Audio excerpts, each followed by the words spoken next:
Qu'importe le développement que peut connaître l'intelligence artificielle, elle ne sera jamais en mesure de comprendre nos profonds ressentis. Cela reste une caractéristique purement humaine.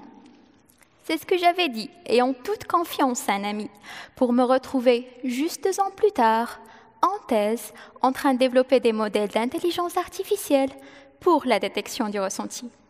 L'ironie du sort, n'est-ce pas? Et ce n'est pas fini. Je détecte le ressenti dans un domaine où on s'y attend le moins, le monde de l'industrie automobile. Vous vous le demandez peut-être, et en quoi le ressenti est-il lié à l'industrie automobile? Eh bien, ce n'est plus un secret aujourd'hui que les voitures autonomes et les systèmes intelligents d'aide à la conduite sont au cœur de la vision future de l'industrie. Techniquement, ces systèmes ont été développés pour améliorer notre confiance routière. Mais en réalité, si je m'adresse à vous en tant que conducteur, si je prends votre véhicule et j'y intègre un nouveau système d'aide à la conduite, seriez-vous plus en confiance en conduisant?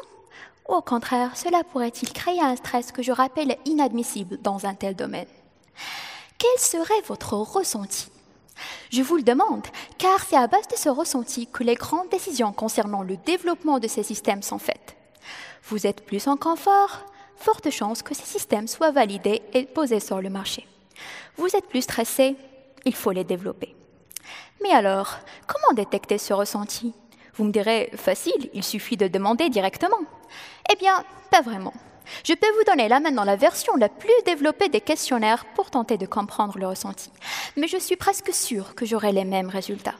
Je ne pourrai pas préciser le moment exact des événements, en quelle seconde vous êtes le plus stressé par exemple, et cette méthode est aussi peu fiable puisque je ne pourrai pas juger le degré d'honnêteté de vos réponses.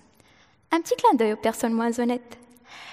Et donc, du coup, dans ma thèse, je me suis orientée vers d'autres types de données qui, cette fois, me donneront plus de précision et que je pourrai extraire de vos réactions pures et spontanées lorsque vous éprouvez un ressenti, comme le comportement, les expressions faciales ou encore la physiologie telle que la variabilité cardiaque ou encore la microsudation de la peau.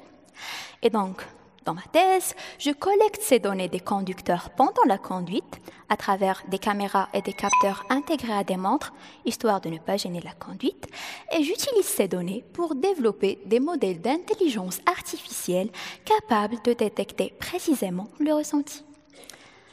Et oui, avec l'intelligence artificielle, comprendre le ressenti n'est plus notre petit secret humain. Que cette idée vous enchante ou vous inquiète, une chose est sûre, l'intelligence artificielle finira par le savoir.